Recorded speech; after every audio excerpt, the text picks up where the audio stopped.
Gregárias e gregários, a gente tem o privilégio de merecer o carinho de um grande empresário do esporte, de um grande atleta olímpico e de um grande empresário do esporte que criou eu posso dizer, uma dinastia, porque já tem 10 anos, do Letap Brasil, e que no comecinho da Gregário, onde a Gregário era só uma boa intenção, ele cedeu o tempo dele e a gente deu aqui para os ouvintes da época a notícia que ia ter um Letap no Rio.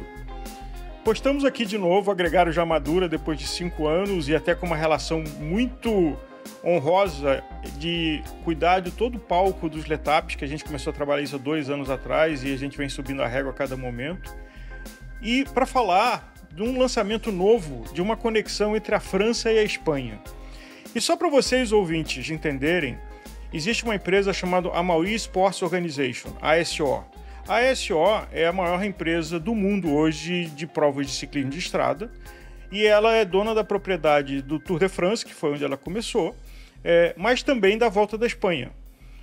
E eu acho que isso linka e dá para entender a nossa conversa, porque a organização do Bruno, que tem o Chelis como diretor técnico, tem a relação muito bem sucedida com o Letap, que é da Amaury Sport, e agora a gente vai falar aqui também dessa mesma organização de uma grande marca que está chegando ao Brasil.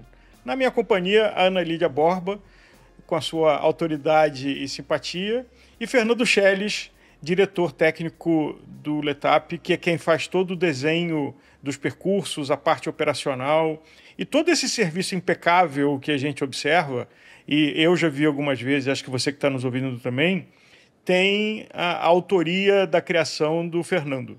Então, bem-vindo, Bruno, bem-vindo, Fernando. E já colocando, clipando e saindo andando, Bruno, o Letap evoluiu, Cunha, Campos do Jordão, Rio, Volta Cunha, e agora tem uma parte 4 com uma nova marca. O que motivou vocês a essa expansão? Bom dia a todos, Álvaro, Ana Lídia, Fernando e a todo mundo que está assistindo. Primeiro, obrigado pela apresentação como atleta, como empresário e tudo mais. Se eu não me engano, se eu não fui a primeira edição do Gregário, fui uma das primeiras. A segunda. A primeira foi a Tota, em Mulheres do Ciclismo, que estava no começo só pedalando no Rio e fazendo lá Alpes Cariocas, e a segunda foi você. 5 anos já, hein? O tempo passa, hein? Impressionante. Falando um pouquinho de ciclismo, né? É inimaginável ter essa quantidade de provas. Eu acho que o Letap ajudou, né, a trazer outras provas, o pessoal se animar para fazer outras provas, novos organizadores. Eu lembro, a participação feminina é uma coisa que, quando eu comecei a pedalar, comecei a pedalar na década de 90, fiz os extra distance nos anos 2000, e a participação feminina era mínima. Você está falando de 10, 15, então vamos chutar 50 mulheres.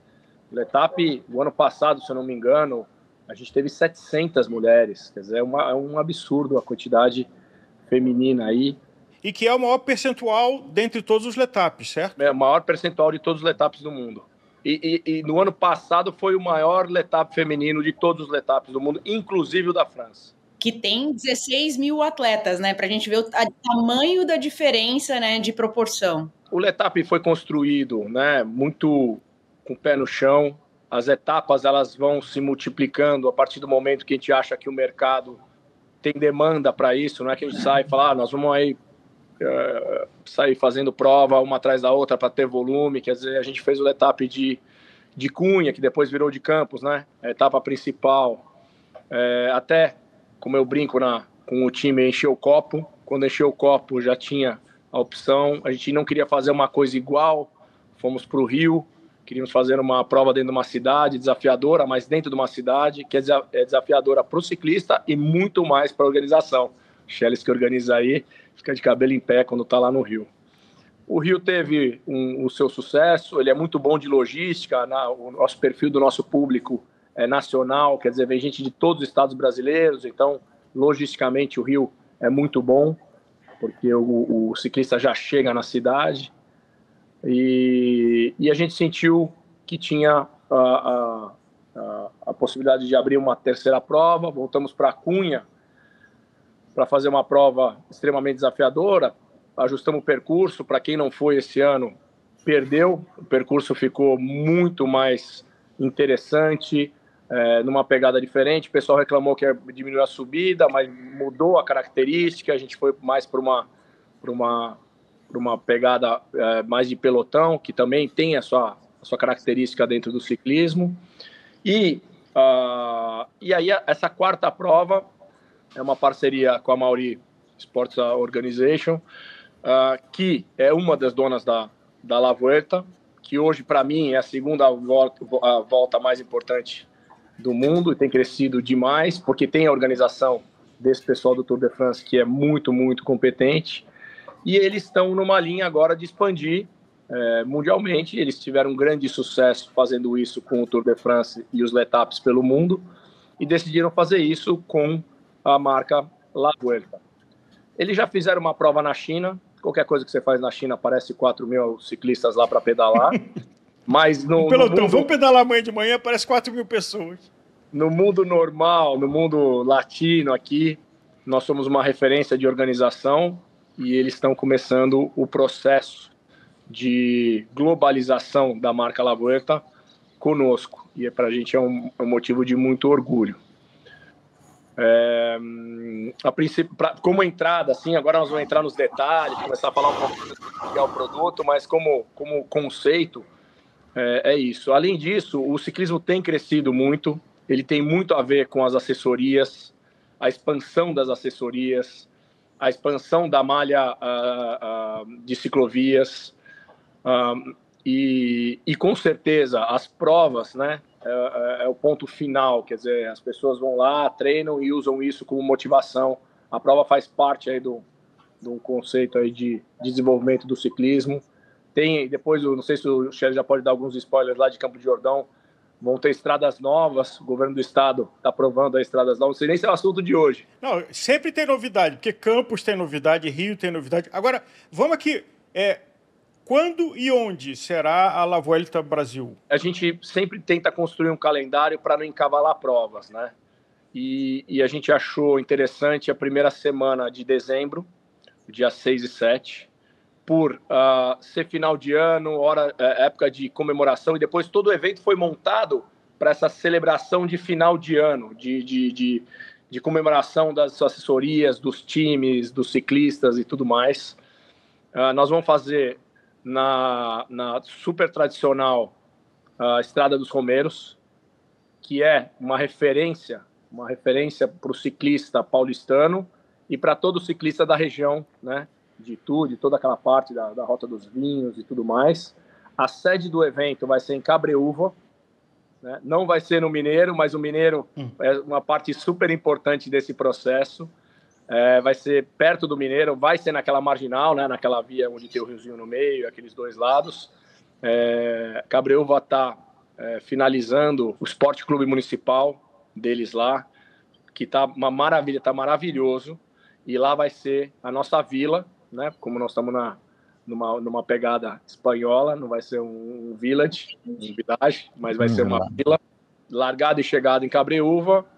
E, a princípio, o Shelly vai falar um pouquinho mais de detalhes, vai ser o clássico 100K, que o pessoal já treina lá direto. Então, o pessoal não vai precisar nem fazer percurso diferente para treinar, pode treinar no percurso tradicional. Ana, eu ouvi falar que uma das mudanças é que não é só mais um dia, são 2 dias. Você ouviu isso? Então, cheio de novidades esse La Vuelta, né? O Bruno e o Fernando realmente surpreendendo aí nesse final de ano, até porque por ser como o Bruno colocou, uma época festiva já, e, bom, Cabreúva todo mundo faz, Romeiros, todo mundo que é de São Paulo tá acostumado, quem não é de São Paulo é louco para conhecer, mas, Shelly, não é só uma novidade, além de 2 dias, tem um formato bem diferente nesse primeiro dia, né? Conta para mim um pouquinho, para o nosso público do Gregário, o que vocês aprontaram em termos de formatação desse Challenge by La Vuelta? Foi muito legal que a gente teve, né, essa carta branca da Espanha, da ASO, né, e da Vuelta, que a marca poderia aumentar pontos de experiência, e a gente falou, cara, vamos trazer um pouquinho para o ciclista o que seria uma prova de 2 dias, como é uma performance de fazer 100 km no domingo, tendo feito um contrarrelógio no sábado. E aí a gente falou, não, vamos fazer o contrarrelógio e vamos deixar a galera Claro, não é um contrarrelógio duríssimo, mas é um contrarrelógio onde todo mundo vai fazer uma força máxima, né? Vai se desempenhar ali no seu esforço para 1 hora, talvez 1 hora e meia, talvez um pouco menos, mas que o cara entre no domingo tendo feito um bom exercício no sábado. E isso é uma vivência de Vuelta, né? É uma vivência de um grande tour que dia após dia você precisa ter performance, você precisa estar bem com a bike um dia após o outro, ou senão você vai sentir um cansaço acumulado. Então a gente trouxe esse formato, no sábado vai ser um contrarrelógio por equipes. A gente fez, né, num formato dentro da Estrada Park para que 30 quilômetros mais plano permita as pessoas fazerem a prova com bikes de contrarrelógio ou com as bikes de estrada, não tem problema. E no domingo, sim, quem queira, né, você pode optar fazer só o contrarrelógio, pode optar fazer só a prova de 100 km, mas para quem quiser pode fazer os dois, tanto no sábado o contrarrelógio, 30 quilômetros, no domingo mais 100 de prova de estrada e de resistência. Então é um formato que pode, né, propicia as pessoas terem a opção de fazer uma prova diferente ou fazerem um acumulado de 2 eventos, sábado e domingo, no mesmo evento. Não, sensacional. Eu já vou pedir minha licença aqui, porque eu tenho que trabalhar na La Vuelta também, mas eu preciso de 2 dias dessa vez para um buraquinho aí na agenda, porque não vai dar para ficar fora dessa. Vai ser sensacional. E curioso vocês trazerem um formato de contrarrelógio por equipes, porque ele é muito característico exatamente da La Vuelta, né? Que mais uma vez esse ano começou com contrarrelógio por equipes na La Vuelta feminina, que inclusive foi tema recente aqui de um podcast, né, aqui do Gregário Cycling, da última semana, aí trazendo essa experiência para os atletas amadores também. E Shellis, você comentou, vai ter a opção de fazer só o contrarrelógio por equipes no sábado, só a prova de estrada no domingo, ou o combo das duas. E os atletas iniciantes, como é que vocês estão abordando nisso? É uma das perguntas, porque a gente sempre vê muita gente na opção curta, né, do Letap. E a questão de equipe, eu não tenho uma equipe, como é que eu posso fazer? Ou a pontuação, como é que funciona de um dia para o outro? Tempo, explica um pouquinho para a gente desses 2 cenários, por favor. Tá, inicialmente, a pontuação hoje não vai ter ainda a integração, mas a gente já discute essa evolução para o próximo ano. Foi um aprofundamento que eu e o Bruno tivemos horas de conversa aí, cronometrada. Ele falou, esse assunto está rendendo, hein? Mas é uma coisa que a gente quer levar, né, as equipes que correrem no sábado, no domingo, estarem juntas, correndo a prova de domingo e pontuando para estimular uma coisa que a gente entende que o ciclismo tem e a gente prega internamente. O ciclismo é um esporte individual, mas que a equipe conta muito. Ou um esporte de equipe que o individual conta muito. Podemos olhar dos 2 pontos de vista. Mas o principal sempre tem um monte de gente junto no ciclismo, o contrarrelógio por equipe integra as pessoas. O contrarrelógio, ele exige que as pessoas tenham habilidade com a bike, que elas estejam familiarizadas, que elas treinem juntas, que elas se conheçam. Não dá para você montar uma equipe que você nunca viu na vida, os 4 ciclistas, você não vai andar na roda de alguém que você nunca viu confortável, muito menos fazer uma prova na estrada. Então, a gente queria também, com a prova de contrarrelógio, estimular a integração das pessoas e da habilidade técnica dos ciclistas nos grupos, né? Nas orientações das assessorias, nos grupos de pedal, que às vezes não tem uma assessoria em si, mas tem um grupo que pedala sempre junto. Será que eles focaram no rendezvous, na habilidade de rodar os 4 ciclistas ali na frente, cada um no seu máximo, descansando quem está para trás, que é um elemento do ciclismo que acontece no pelotão, mas num pelotão é diferente do que em 4 pessoas alinhadas, né? Então, a gente queria trazer esse elemento, que é um pilar do ciclismo, que é essa integração entre as pessoas e a habilidade técnica de andar ali no grupo. Já olhando pelo ponto do iniciante, a gente entende, 100 quilômetros e Romeiros em si não é uma prova simples, né? Não é uma prova que qualquer um pega a bike e vai lá fazer sem treinar. Mas a gente tinha a possibilidade das estradas fechadas, né? A gente teve que pedir uma autorização do governo do estado, do DR, de todo apoio, suporte para fazer a operação logística de fechamento desse trecho. E aí a gente criou a oportunidade de um 50 quilômetros participativo, ou seja, a gente vai ter uma largada para quem quiser fazer só 50 quilômetros, 700 de altimetria, assim, bem tranquilo, que é a Estrada Parque, mais um pedacinho entre Cabreúva e Pirapora ali. Então, até o bairro do Bananal, né, que fica entre Pirapora e Cabreúva. Então, assim, a gente tem uma categoria iniciante, não é a premissa, não é rendimento, não tem premiação específica para ela, né, mas tem a participação. Então, eles vão usufruir da estrada fechada, vão largar, vão fazer um pouquinho de subida no começo e depois desce todo acompanhando o Rio Tietê ali dentro do parque, da Estrada Parque até o Portal de Itu e volta.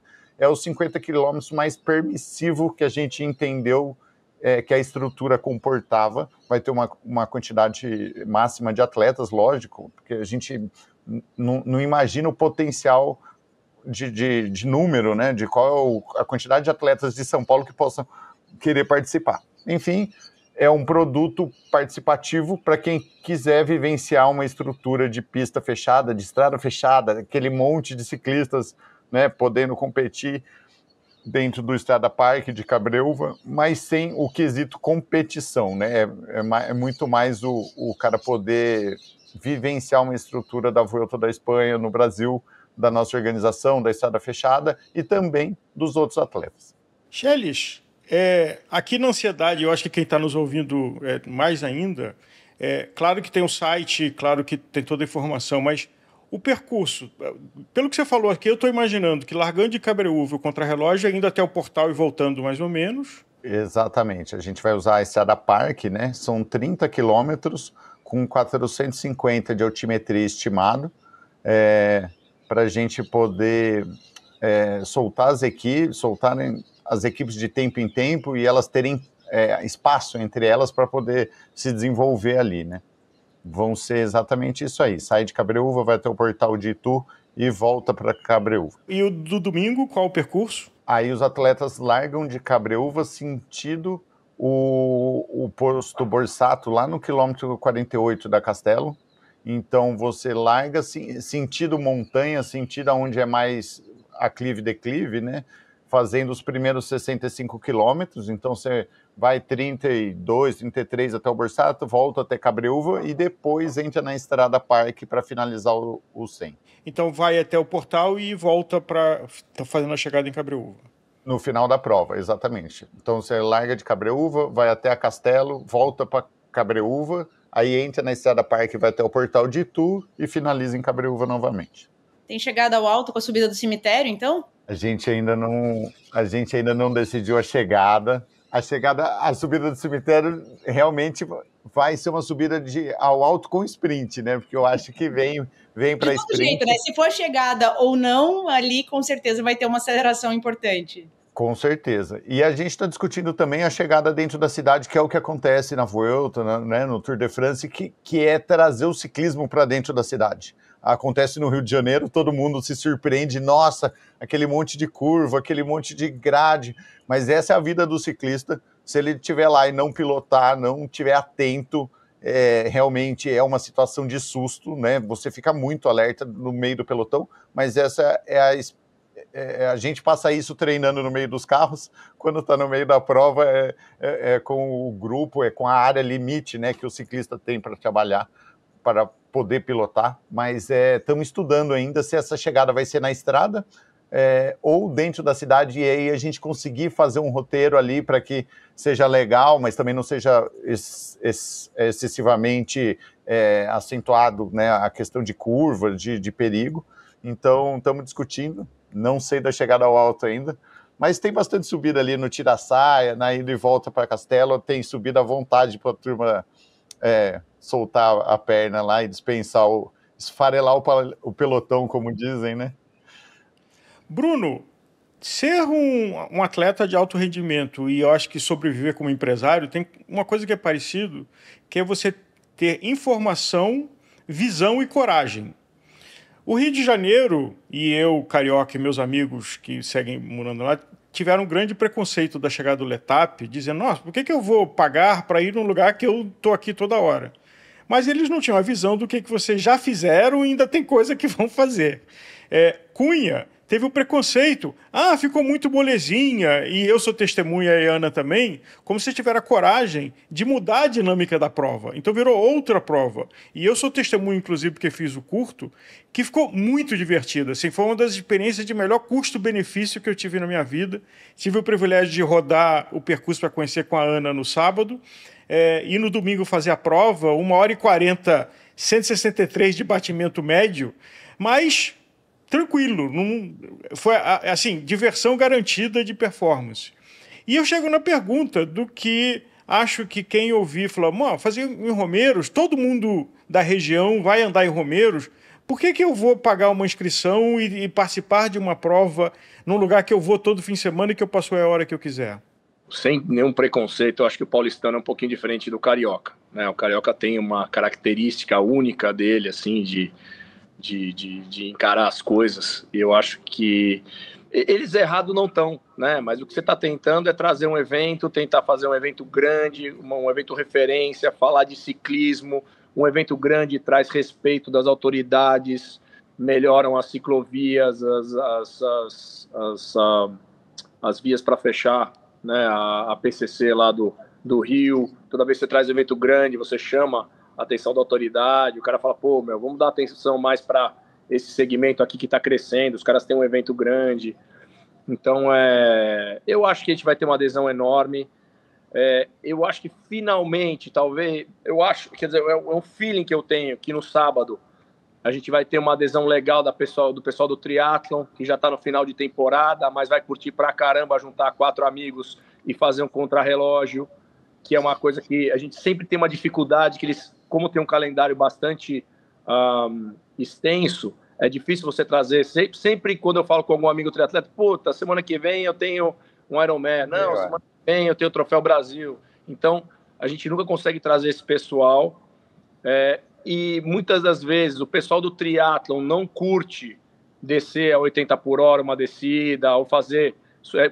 o pedal do triatleta é um pouquinho diferente, é duro, é desafiador, só tem galáctico ali, mas é diferente, é mais plano, né? Mais rodado, é com TT, e eu acho que isso a gente vai trazer um pessoal legal do triatlo. Lógico que não é o foco, o pessoal do triatlo, mas eu acho que o pessoal pode vir degustar a prova, se animar, ver como é que é o evento, a entrega, a organização e tudo mais. Então acho que isso vai ser uma coisa bem legal. O conceito do evento é uma grande confraternização de final de ano que já existe. Na verdade, nós estamos encapando, né? Nós estamos fazendo uma embalagem que já existe. Se você for nos 2, 3 finais de semana de dezembro em Romeiros, já está lotado. A Lulu faz o contrarrelógio lá, a Five Ways faz o contrarrelógio lá, tem um monte de assessoria, o Lages, eles já fazem as ativações lá. O que a gente vai estar fazendo é colocando uma embalagem e trazer todo esse pessoal para o evento. A gente sempre tem que lembrar que a característica do Letap, nosso público é 1/3 paulistano, depois 1/3 paulista que não seja paulistano e 1/3 do resto do Brasil. E a gente está trazendo o evento para o coração da base de atletas e ciclistas que a gente tem. Num momento legal, que é final de ano, logicamente tem as características, provavelmente vai estar um calor assim, enorme, quer dizer, já tem, e aí tem toda a estrutura médica, tem toda a parte de hidratação, aumentar os postos de hidratação, fazer uma série de coisas, mas o conceito principal é fazer uma grande confraternização de final de ano, com uma marca muito forte, num lugar icônico, né? Um clássico, onde todo mundo pedala. E no percurso que o pessoal já faz, que é o clássico 100K. Então a gente construiu isso de uma forma também no calendário, né? Nós temos uma prova no final de março, que é o Letap de Cunha, uma prova no final de junho, que é o Letap Rio, uma prova no final de setembro, que é o Letap de Campos, e completando esse calendário, a gente coloca uma prova no primeiro final de semana de dezembro, ou seja, a gente fecha um cinturão que a gente acha que prova aproximadamente de 3 em 3 meses, é bem legal, né? Porque você não fica concorrendo com você mesmo, tem características diferentes, então eu acho que vai ser um grande sucesso. O Shelley está apavorado com esse sucesso, porque como a gente tem um percurso de mão dupla 100% do tempo, a gente é muito preocupado com a segurança. A gente tem um percurso curto, onde as pessoas teoricamente andam um pouquinho mais devagar, com um percurso longo, que são as pessoas que têm mais experiência. Uma hora eles vão se juntar, o forte vai ultrapassar, o pessoal do longo vai ultrapassar o pessoal do curto. Então a gente tem uma preocupação enorme com a quantidade de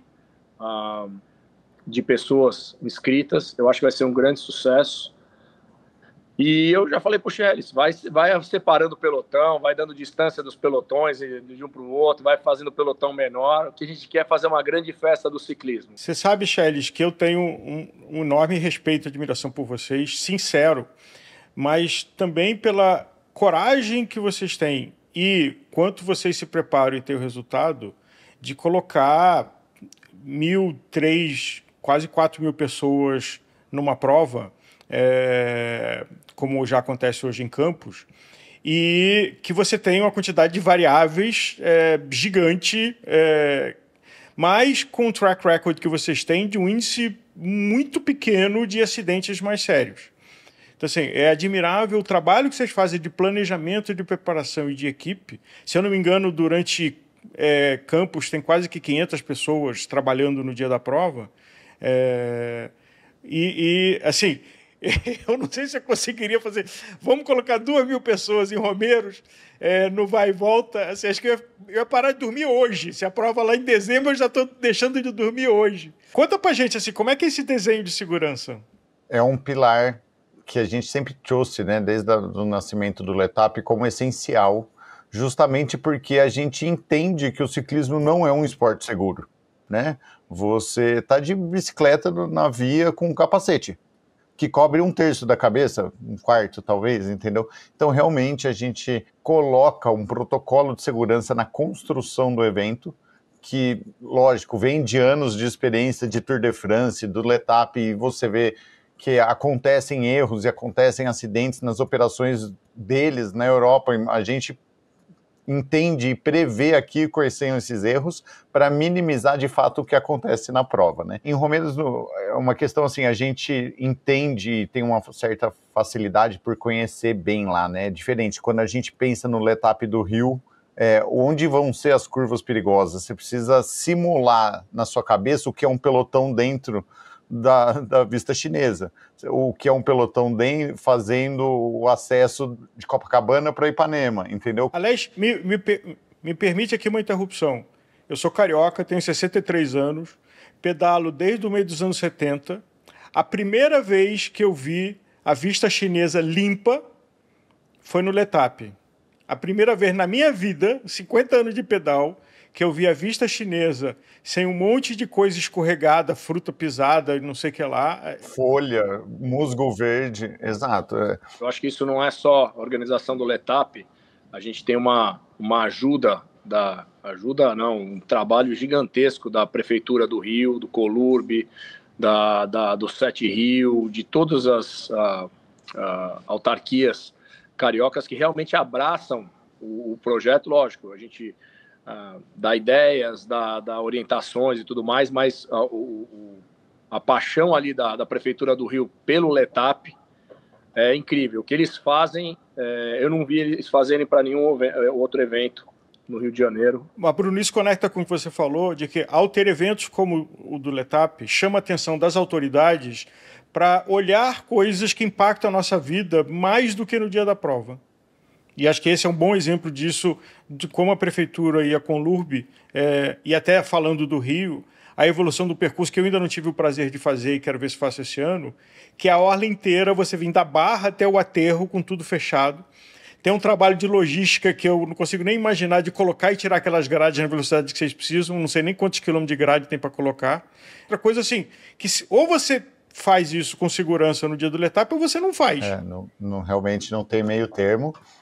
Foi o que o Bruno falou, é um trabalho varrer, a gente realmente, em trabalho em conjunto com a Prefeitura, faz um trabalho de varrer, né, durante 15 dias antes do evento, não só a vista chinesa, né, a vista chinesa, a ligação da mesa do imperador com Canoas, a própria descida de Canoas.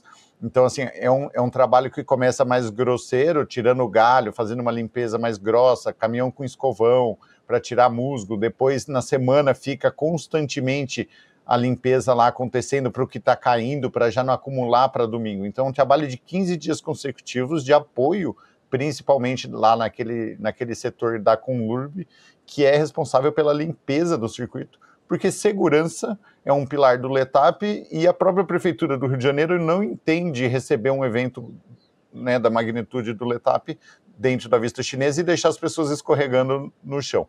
Então, é um trabalho realmente em equipe, não só da equipe de trabalho execucional do Letap, mas de todos os órgãos públicos ao redor, né? E isso volta para Romeiros da mesma maneira, né? A gente está tendo uma sequência de reuniões com as prefeituras de Cabreúva, Pirapora, Araçariguama, de Itu, para comunicar toda essa logística que vai acontecer com o fechamento das rodovias, e trazer esse aspecto de segurança. É o que eu estava fazendo um paralelo, né? No Rio de Janeiro, eu nunca tinha pedalado na contramão de Copacabana e feito uma curva, um zigue-zague, né? Direita, esquerda, direita, dentro dos prédios ali na região da Urca. Como é que você pensa em segurança onde você nunca viu um pelotão andando, onde você nunca andou em pelotão? É uma questão diferente. Já Romeiros, a gente constantemente está lá, né, você entende mais como os pelotões, aonde que todo mundo quer cortar, onde que todo mundo costuma invadir a contramão, aonde que são as curvas que costumam dar acidente. É um lugar frequentemente usado por uma massa muito grande de bikes. Isso deixa sinais para a gente, deixa, como que eu vou falar, a questão técnica de segurança mais nítida. Né? Todo mundo conversa sobre onde é perigoso, toma cuidado, onde que é a parte difícil, onde que as pessoas passam mais problemas com relação à subida, à intensidade do exercício. Então, realmente, aplicar muita coisa que a gente, né, faz nos outros eventos ali, na questão de segurança, de intensidade de cone, de sinalização, para que e na operação logística, né, de como largar os pelotões, qual é o volume de pelotão, quanto tempo a gente vai dissipar cada pelotão, a subida, a descida, o formato de construção do evento, ele está extremamente conectado com essa operação. Quando a gente constrói o evento, o produto tem que ser esse, várias vezes a gente bate na barreira assim, não, isso aí vai dar problema, né? Isso aí eu não posso largar todo mundo para esse lado e fazer o formato ideal que a gente gostaria, porque a questão de segurança e logística dos pelotões não vai funcionar, então volta para trás e vamos redefinir. Isso faz parte da construção do produto, a conexão, né, com a segurança, para que a gente construa todos os elementos depois de pista, de sinalização, de horário de largada, intervalo, volume de atleta, para que a gente mantenha o resultado final, né, Álvaro? Manter ou abaixar o nosso índice de acidente. Índice de acidente é uma conta. Quanto tempo de prova versus quantos ciclistas por quantos acidentes, entendeu? Então, assim, quando você fala, eu tive X horas de prova de 2.000 atletas e tive 10 acidentes, né? A França pensa, eu tenho X horas de prova para 15.000 ciclistas, quantos acidentes? Esse índice é o que a gente tem que manter baixo. Qualquer coisa que destoe, você vai entender o porquê, né? A gente já conversou em outras situações, uma curva que tem 15 acidentes, qual que é o problema? Né? Tudo bem, são 15 em 2.000, 3.000, mas a maioria das curvas tem 2 acidentes, 5 acidentes, 1 acidente. 15 é 5 vezes mais do que a outra curva com mais acidentes. Tem alguma coisa errada lá, entendeu? E aí a gente vai entender qual é o problema. E, curiosamente, nem sempre as situações mais desafiadoras são as mais perigosas, né? A gente tem, historicamente, menos acidentes quando tem chuva e mau tempo, que o pessoal normalmente tira a mão, né, Chelis? Do que quando é tempo bom e... É aquela velha máxima, né? A situação de desconforto te deixa mais atento também. Muito mais. Você fez Cunha esse ano, né, Ana? Fiz Cunha esse ano. Fiz o curto, né? Fiz aceleradinho ali. Sim, intenso. E apesar de ser uma situação mais plana e de pelotão, a gente não teve um acidente de pelotão, né? Não, e a pista pista larga, ajuda muito, né? E o pessoal ficou mais atento, então isso é muito interessante, realmente. Exatamente. Eu imagino que Cabreúva, por exemplo, até o tira-saia, do tira-saia para frente ali, a gente vai ter uma situação de pelotão, mas a gente ainda vai ter espaço na estrada, isso é bom. Espaço, quando eu falo, não ter o contrafluxo já de ciclista vindo, né? Então, assim, mesmo ninguém vai ter que andar na contramão, mas caso tenha uma emergência, você pode ir sem o risco de ninguém voltar para evitar um acidente. Cunha, aconteceu isso esse ano, né? Você tinha um bom tempo de todo mundo andando para frente do circuito sem ter ninguém voltando também. A própria Serra, o ano passado, quando a gente fazia a Serra do Mar, e estava chovendo, a gente teve 1.200 atletas e 0 acidentes em 50 quilômetros de prova. E é uma estrada sinuosa com fluxo de vai, né, e de volta de ciclistas. Então, realmente, a situação de desconforto dos atletas com relação ao pelotão, ao fluxo de vai e volta, gera menos acidentes. Romeiros, eu espero que todo mundo esteja alerta, claro, a gente vai tomar todas as decisões ali para construir um cenário de segurança, mas estamos buscando aí a participação de 1.500, 2.000 atletas com um baixíssimo índice de acidente que a gente já vem ano a ano aí conquistando e provando, né, até para o pessoal da ASA, para o Tour de France, que o ciclista brasileiro também é de alto nível aí, tanto na relação de organização como na prática em si. Vale uma história aqui de segurança, porque não só o planejamento, mas a qualidade dos profissionais. E graças a vocês eu já tive 2 experiências. Um de ser a bicicleta vassoura, de estar lá com o último acompanhando, no Rio uma vez. E outra no Rio eu fui na moto madrinha, que eu não pretendo repetir, porque foi ano passado quando choveu. E tá na moto madrinha, que quem tá lá na cabeça tá entortando o cabo no alto e depois em Canoas, a calça que eu usei lá foi pro lixo, eu nunca mais posso usar aquela calça. Porque em vários momentos eu falei, vou morrer. Aí, deu medo. De novo, porque tem os anjos, nossos anjos da guarda, que são as motos de escolta, que a gente muitas vezes não entende dar valor para o trabalho desses caras, que são fundamentais para o evento acontecer. E tem que ter uma habilidade e um juízo de risco, e eu fui testemunha disso na garupa, numa situação crítica, porque estava tudo molhado lá, em curvas sinuosas, tem faixa pintada no meio. Foi com muita emoção, mas não aconteceu absolutamente nada. Isso é um ponto legal, o que você falou, das motos. Para falar um pouquinho, a gente tem um centro de operações, uma sala fechada, com vários rádios, com representante da prova, representante da uma autoridade médica, da Polícia Militar Rodoviária, do DR. É um grupo, né, 10 pessoas, que ficam numa sala fechada, e onde ele tem os olhos desse centro de operações são as motos. Dependendo da quantidade de ciclistas, a gente tem mais ou menos motos. Em Campos de Jordão, a gente tem 50 motos rodando o percurso. Esse centro de operações é extremamente organizado. No Rio, no próprio... lá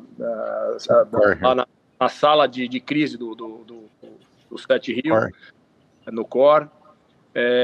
E a gente sempre tem um painel enorme do percurso, a gente sabe exatamente onde estão as motos, o percurso inteiro é marcado no chão, o quilômetro da prova. Então, quando um motoqueiro tem alguma ocorrência, ele sabe o quilômetro que ele está e ele passa isso para o centro de operações.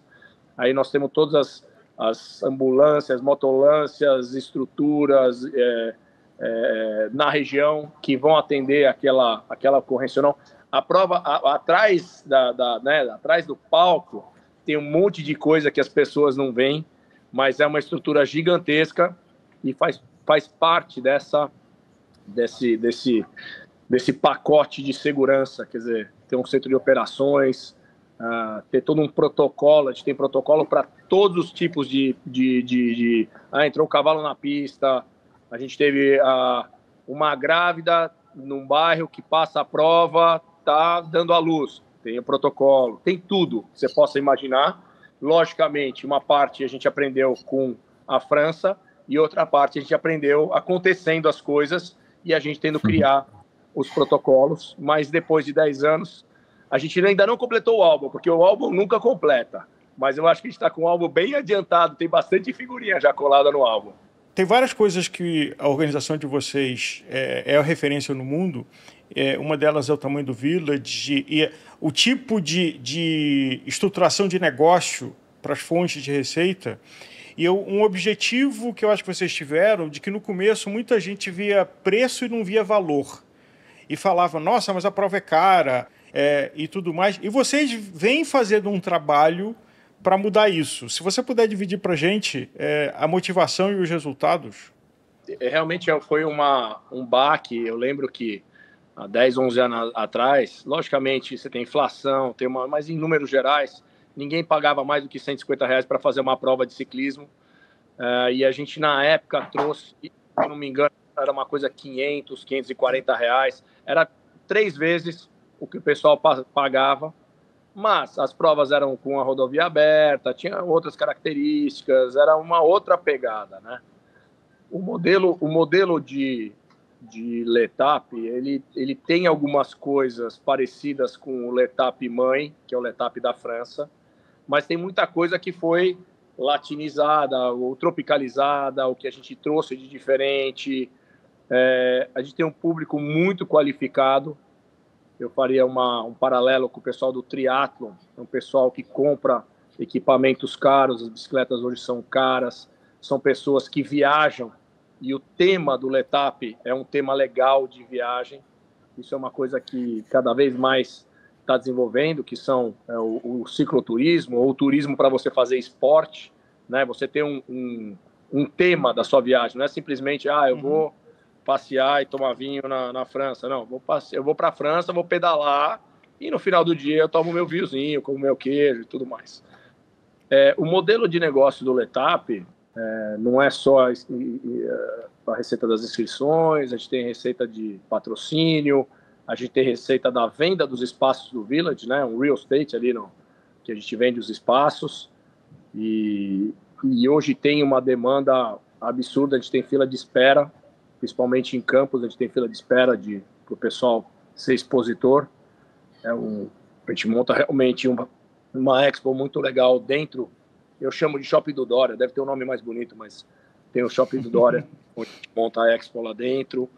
A gente tem uma quantidade absurda de venda de foto, junto com a parceira que é a Fotop, é um absurdo. Metade da prova compra o pacote não é barato, mas é um pacote de boa qualidade.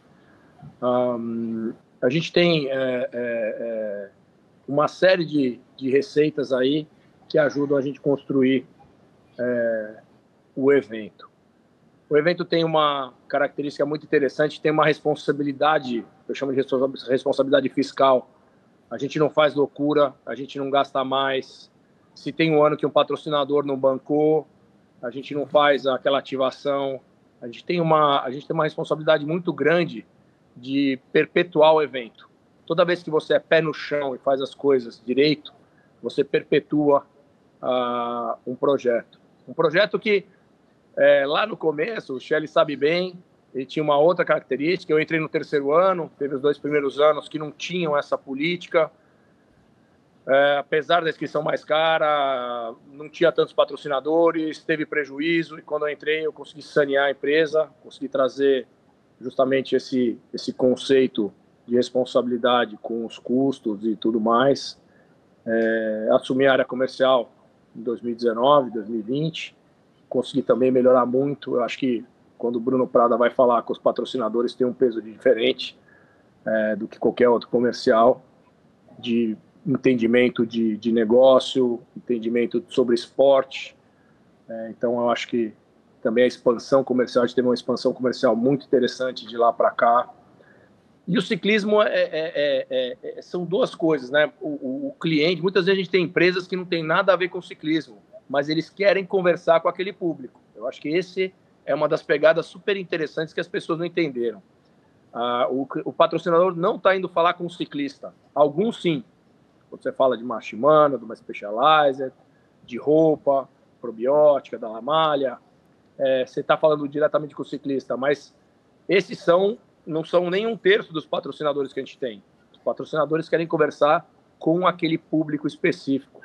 E essa que é a pegada do Letap. Tem um público extremamente interessante para os patrocinadores conversarem.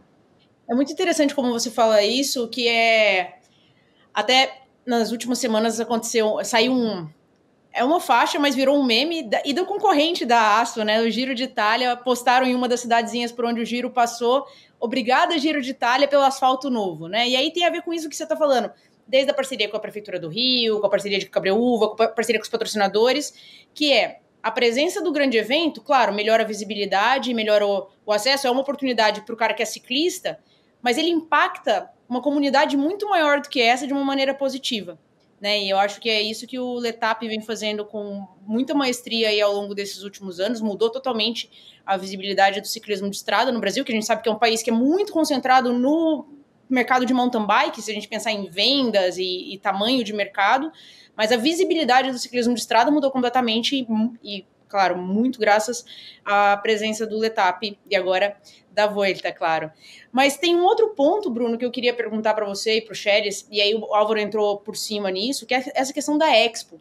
E quando a gente vai para um Letap do Tour, por exemplo, tem uma Expo muito grande, mas você não consegue fazer uma coisa que aqui no Brasil é fácil. Você pode ir para Campos do Jordão sem nada e sair de lá com bike, sapatilha, capacete, óculos, roupa que você precisa, pedalar no outro dia como se nada, né? Hoje a Expo é um mercado muito grande aqui no Brasil, e o merchandising, os produtos que vocês desenvolvem, vocês têm, né, produtos ao longo do ano todo. Você acha que o Letap Brasil, o produto que vocês têm hoje, que agora inclui a Vuelta também, aos pouquinhos está ficando, não quero dizer maior do que o ciclismo nacional, mas um mercado maior do que o resto do ciclismo nacional? Eu acho que o conceito do Letap, além de ser uma prova que hoje todo mundo sabe quem ganhou o Letap, mas a maioria das pessoas que estão nesse mundo do Letap não sabe quem é o campeão brasileiro.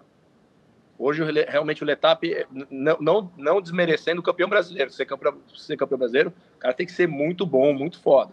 Mas, em termos de visibilidade, o Letap é uma referência. O conceito do Letap, ele é muito mais que uma prova de ciclismo. É um grande festival ciclístico, onde pessoas do Brasil inteiro vêm para o Letap. Esse que é a grande ramificação. O Brasil inteiro, são todos os estados, mais o Distrito Federal, vem para o Letap de Campos. De Cunha, faltou acho que 2 estados, e do Rio, eu acho que são todos os estados também. O ano passado, a gente teve 350 cidades representadas no Letap. Então, as pessoas vêm, e eu tenho conversado muito com os patrocinadores para lançarem novas tendências, novos produtos lá, porque a ramificação é gigantesca. E o conceito do Letap é ser um grande festival. O Shimano, que hoje é nossa super parceira, liga para a gente para saber se as datas são aquelas mesmas, porque eles não querem ter nenhum conflito com a Shimano Fest. Para você ter uma ideia do impacto, a Shimano Fest é uma super feira do ciclismo. Eles me ligam para a gente para perguntar qual que é a data, porque alguns anos atrás os dois faziam em setembro e tinha um impacto bem grande na Shimano Fest. É um grande festival que a gente quer fazer, um grande encontro nacional do ciclismo, com fraternização. O público realmente que eu gosto é o cara que vem, que ele traz a família, que ele passa alguns dias a mais, ele vem um pouquinho antes. Esse cara é um cliente super interessante. É um super interessante. A gente tem de tudo no Letap, né? A gente tem desde o Galáctico, passando por todas as fases. A gente tem o Peba, que é aquele cara que dá um trabalho para a gente no Vassoura. A gente também tem, muitas vezes o cara fica bravo, que a gente quer tirar ele da prova. A gente tem uma obrigação de devolver a estrada depois lá de 5, 6 horas, e o Shelley fica de cabelo em pé. Ao mesmo tempo, aquele cara é nosso cliente, então é uma guerra enorme que tem, mas o conceito que a gente tem é um grande encontro do ciclismo e das novas tendências desse mercado. É um produtinho que demorou para ser montado, para as pessoas entenderem o que era o Letap, tanto que nós estamos no 10º ano, mas agora, e depois você vê várias provas sendo criadas, que são tentativas de cópias exatamente igual. Você vai lá, o cara só mudou a cor, o cara tentou fazer exatamente igual, o que não tem problema nenhum. Quer dizer que a gente está criando um modelo de negócio que funciona e que é muito interessante para desenvolver. Todos os concorrentes que o Letap tem, e eu já falei isso para o Charles e todo para a equipe, são provas preparatórias. Falei, pô, é muito importante a gente ter uma malha de outras provas para as pessoas se prepararem, para as pessoas terem objetivos de mais curto prazo. São interessantes. Nós somos o que... Falando um pouquinho de Letap, hoje era para falar de La Vuelta, né? Mas o Letap é referência. A La Vuelta é uma prova que vai ser bem legal. A gente está super confiante no modelo de negócio. O modelo de negócio, você vê, o próprio La Vuelta, que é outra marca, ele vai ter um modelo de negócio muito parecido com o Letap. Nós vamos ter o sábado. Eu não sei se vocês repararam, mas a gente cortou a sexta, né? O modelo de negócio do Letap é sexta, sábado e domingo. Nós vamos cortar a sexta-feira, porque em Romeiros a estrutura hoteleira é um pouquinho menor lá. Isso a gente conversou bastante essa semana lá com o pessoal de lá, o que a gente pode fazer da região e tudo mais. Mas a gente não vai ter a sexta-feira. Nós vamos ser um evento de 2 dias. E a gente está discutindo isso. Mas aí o kit pega... A previsão é que na La Vuelta a gente faça a retirada de contrarrelógio no sábado mesmo, antes da prova, né, nas horas que antecedem as provas, e a largada de cada atleta. Então, como a largada tem um intervalo muito grande entre a primeira e a última equipe, toda equipe pode fazer sua retirada no sábado mesmo. Para o domingo, aí sim, você tem que ter retirado o kit um dia antes, tá? O Bruno comentou sobre essa questão hoteleira, né, que em Cabreúva ali é bem escasso, mas em volta você tem outras praças interessantes. Então você tem Itu, tem Salto, tem Barueri, que estão relativamente próximos ali. Jundiaí também, exato. Você já tem isso mais ou menos formatado para indicar para as pessoas que vêm dessas outras praças, que vêm do interior do estado ou que vêm dos outros 26 estados do país? No plano operacional de divulgação de acesso à cidade, vai ser um único caminho, né? Cabreúva tem 3 entradas, 2 delas vão estar fechadas para a prova depois de tal horário, então você só conseguiria entrar por elas antes do horário de fechamento, ou uma entrada que vai ficar full time, que é a entrada que vem da estrada de Itu e chega ali no Mineiro, no Ai Doces. Aquela sim fica aberta full time, entra e sai da cidade a qualquer horário mesmo durante o evento. No plano de divulgação do evento, que os atletas recebem pré-prova, no guia do atleta, no próprio site, entra a listagem de hotéis, cidades possíveis para se ficar, rotas de acesso, né, horários que essas rotas abrem e fecham. Então é um trabalho mais de polimento operacional, que aí sim a gente divulga no pré-evento ali, nos meses, 2 meses antes do evento, para que todo mundo acabe de finalizar o seu processo, né? De como eu vou chegar no evento, que hora que eu tenho que chegar, por qual estrada eu vou chegar, quanto tempo eu demoro daquele hotel para... que tudo isso engloba a experiência de prova, é uma coisa que a gente já lida com isso em Cunha, no Rio, né? E vai trazer isso para a Vuelta também. E a partir de quando a gente pode fazer a inscrição para a La Vuelta? Abrimos a inscrição dia 2 de junho. O lançamento do produto vai estar no ar com todas as informações técnicas, né, de percurso, de horários, de altimetria, mapas, e aí as equipes podem começar a ser informadas aí. A gente vai trabalhar no contrarrelógio com equipes masculina, feminina e a mista, que são 2 homens e 2 mulheres. A gente trouxe um elemento também dentro do contrarrelógio, que largam o tempo, né? Abre quando os 4 atletas largam ao mesmo tempo, e a previsão é que, se caso algum atleta não chegue, os 3 ainda têm um tempo de equipe. Então você pode fazer a prova com 3 atletas, você pode fazer com 4, mas o seu cronômetro precisa de 3 atletas para fechar. Então, assim, tem equipe que pode querer fazer em 3, tem equipe que pode querer largar em 4 atletas. Claro que quem está em 4 tem uma vantagem aí de 30% a mais de descanso aí com o outro atleta, mas o cronômetro fecha com o 3º atleta chegando. Caso algum atleta tenha problema ou fure um pneu, a equipe não perde o tempo dela. Eu acho que um outro ponto importante, Charles, é que o misto é obrigatório 2 homens e 2 mulheres. Né? Esse é um outro ponto legal.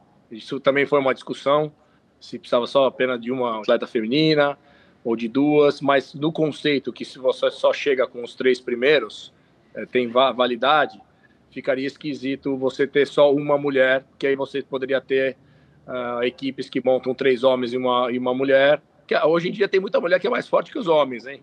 Mas eu estou dizendo, numa linha geral, se o integrante feminino tivesse uma performance mais baixa, ia ficar praticamente um time masculino, então não faria sentido. Agora, Chelis, estamos aqui na beirada de Rio acontecer e depois Campos, e no comecinho do programa escorregou aqui que pode ser que tenha novidades, alguma coisa que a gente possa falar aqui? Para Rio? Para Rio ou para Campos de 2025? Ou quem sabe para os outros anos que vem por aí, sei lá o quê. A gente estava, antes do programa, começar a falar de futuro, divagando. Exatamente. Não, a gente tem que entender, cara, que é um projeto que ele não tem nada... A gente não tem a obrigação de repetir um percurso, a gente não tem obrigação, a não ser com relação à qualidade, ao tipo de percurso, né?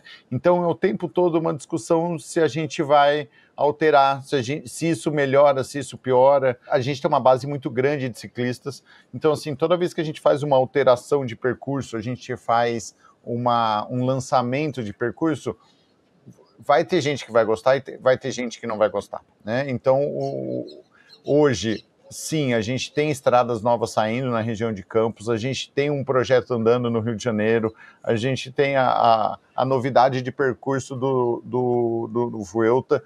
São produtos que vão estar em mutação, né? Eles vão se modelando ou se remodelando ano a ano, conforme a necessidade que a gente tenha de inovar, de trazer um novo público, de trazer um elemento de segurança, de aproveitar uma estrada nova, né, de inaugurar uma estrada nova. Então, todos esses elementos fazem o nosso produto ser mutável, ele ter essa alteração conforme o passar dos anos. Campos, por exemplo, a gente tem uma repetição do percurso há muitos anos. Cunha tinha essa repetição e a gente, né, alterou esse ano. Rio de Janeiro, 3 anos distintos, 3 anos percursos diferentes. Então, assim, a formatação do produto envolve inúmeros elementos. Um deles é atender a demanda dos ciclistas em sua maioria. Ou seja, a gente já tem dentro da gente, eu falo, se eu me preocupar, eu vou perder meu sono. Mas a gente não vai dar para agradar todo mundo. São muitos ciclistas. A gente tem quase 20 mil CPFs de ciclistas. Os produtos vão ter essa formatação, essa alteração ano a ano. A gente busca o melhor, a gente busca mais segurança, a gente busca uma experiência ciclística melhor sempre. Eu acho que é o elemento que pondera. Quando eu falo, putz, essa alteração eu vou comprar a briga, eu vou ligar para o Bruno, vou discutir uma hora, vou ser xingado na internet, meus amigos vão falar que prefere aquilo, mas eu estou convicto que aquilo ali é melhor, né, para a maioria, é mais seguro para a maioria, atende às demandas governamentais, políticas, pessoais daquela cidade da sua forma mais ampla. Isso faz o produto ser mutável, né? Espero em breve aí ter novidades com relação ao percurso do Rio, de Campos, e o produto novo Vuelta é novo, purinho, zero, apesar de não conhecer, tem um contrarrelógio, tem a equipe, tem a cronometragem da prova inteira, vai ter o desafio, né, do tira-saia da subida ali para todo mundo ser realmente cronometrado numa estrada fechada, com o mesmo sistema de cronometragem, com o mesmo chip para todo mundo. São os elementos que fazem o dia da prova diferente do dia de treino, né? Bom, o fato é o seguinte... Tem novidade vindo. Tem novidades. Eu acho que de quem está na roda de vocês, tem novidades, é para ficar esperto. Queria agradecer, parabenizar, sinceramente, como ciclista, e agradecer Bruno e a equipe. Eu acho que é sempre importante lembrar de que tem uma equipe que faz tudo isso acontecer, Bruno, que você foi formando nesses anos, e com uma qualidade que eu e Ana aqui olhamos atrás do palco e nos bastidores, né? A gente conhece, eu já estive participando da prova de estar com rádio no ouvido, então acompanhando a dinâmica do que acontece de verdade, que está longe de ser trivial, mas agradecer, acho que Campos do Jordão deve muito o crescimento do turismo ao Letap acontecer, de ser um destino de turismo, e eu acho que todas essas consequências e benefícios que as provas de vocês deixam. Parabéns e obrigado a Bruno, Fábio, Thaís, Renata e toda mais a equipe de Xeles que está aqui. E Ana, ficar esperto para essas novidades que vêm para ver se a gente consegue aqui a brecha e o privilégio de trazer para os ouvintes aqui na Gregário. De preferência em primeira mão, né? Já fica o convite para vocês voltarem para contar elas por aqui, mas a gente se vê muito em breve no Letap do Rio. E, bom, já ficou aqui meu pedido de dispensa de algumas horinhas no sábado e no domingo, porque tem 2 etapas para fazer no La Vuelta de 2025. Ana, vou falar da equipe de contrarrelógio, porque você no contrarrelógio, com a tua experiência de triatlo, eu boto ficha em você, hein? Não, ninguém viu que eu fiquei com um sorriso de orelha a orelha no podcast inteiro, né? Já tô aqui pensando nas minhas amigas triatletas, quem é que eu vou chamar para o rolê? Essa é a minha pergunta. Quem é a sua equipe, Ana? Vou contar para todo mundo aqui. A Ana já formou a equipe. Olha, ainda não deu tempo de formar a equipe, porque eu fiquei sabendo junto com nossos ouvintes praticamente, né? Só o tempo da gravação do programa, mas eu devo admitir que eu vou atrás das minhas amigas triatletas desta vez. Bom, obrigado pelo carinho, pela presença, Bruno, Fernando, e com certeza a gente vai estar se vendo muito aí, inclusive para o palco do Letap. Nós, do nosso lado, também ficamos na roda e inovando sempre, e eu acho que o trabalho que a gente tem feito junto com vocês lá no palco nos últimos 2 anos é único. Eu não conheço em outros lugares do mundo que tem a dinâmica do que a gente veio construindo junto, e tem mais novidade para acontecer aqui no Rio, e com certeza a gente vai subir essa régua ainda para Campos e depois para a Vuelta. Então, obrigado, a gente se vê no Rio.